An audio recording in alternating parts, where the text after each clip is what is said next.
దేవతల రాజధాని అమరావతి, రైతుల త్యాగం అమరావతి.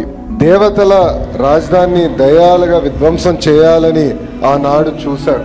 3 రాజధానులని 3 ముక్కలాట్లాడి కనీసం ఒక్క ఇటుక కూడా అయిన పరిస్థితి మనందరం చూసాం. కానీ ఒక్క వ్యక్తి నివసించడానికి 700 కోట్ల రూపాయలు ఖర్చు పెట్టి విశాఖపట్నంలో ప్యాలెస్ కడతాం కూడా ఆంధ్ర రాష్ట్ర ప్రజలు చూశారు. ఎన్ని కుట్రలు చేసినా, ఎన్ని ఇబ్బందులు పెట్టినా జై అమరావతి అనే నినాదంతో మనందరం కలిసికట్టుగా ముందరికెళ్ళాం.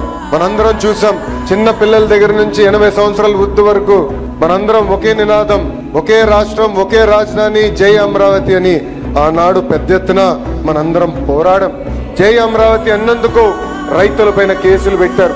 మహిళలు ఏకంగా పోలీసు బూటులతో ఆనాడు అంతం కూడా మనందరం చూసాం. 1631 రోజులు అమరావతి ఉద్యమం నడిచింది.